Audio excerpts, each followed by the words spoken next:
Madam আপনার coffee. হ্যাঁ, ওখানটাতে রাখো। আরে এটা তো আমার বাবা। কে বাবা? এই তো এই ফোনে যে ছবিটা, এটাই তো আমার বাবা। এটা কি বলছো বাবু? ও তোমার বাবা কি করে হতে পারে? ও তো আমার হাজবেন্ড। না না, উনি আমার বাবা। এটা যদি তোমার বাবা হয় তাহলে তোমার মা কোথায়? ম্যাডাম আমি যখন ছোট ছিলাম তখনই আমার মা পৃথিবী ছেড়ে চলে যায়। আই এম সরি বাবু, কিন্তু তোমার বুঝতে কোথাও ভুল হচ্ছে। এটা তোমার বাবা নয়, এটা আমার হাজবেন্ড। না না, আমি মিথ্যা কথা বলছি না। আসলে একদিন আমার বাবা আমাকে মেলায় নিয়ে গিয়েছিল।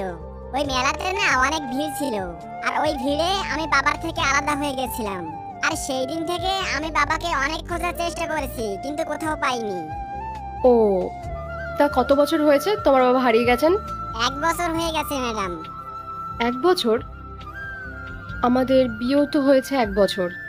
বাবু, তুমি এখন যাও, আমি যখন তোমাকে ডাকবো তখন এখানে চলে আসবে। ঠিক আছে ম্যাডাম। ইন্দ্র?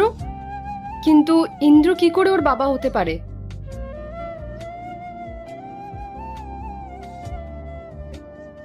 হ্যালো ইন্দ্র, বলো। বলছি আমরা কিছু সময়ের জন্য দেখা করতে পারি? হ্যাঁ, এখন তুমি কোথায় আছো? হ্যাঁ হ্যাঁ, আমি অফিসেই ওয়েট করছি, তুমি চলে এসো। হ্যাঁ, 5-10 মিনিটের মধ্যেই আসছি।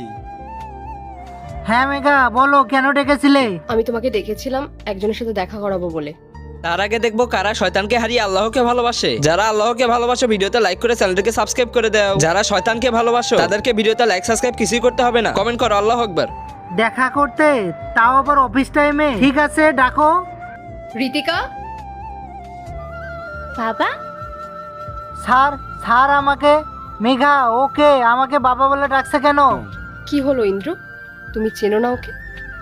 না, আমি তো ওকে চিনি না। কে ও? আচ্ছা, তুমি ওকে চেনো না, কিন্তু ও তো তোমাকে খুব ভালো করেই চেনে। আর ও আমাকে এটাও বলেছে যে তুমি ওর বাবা।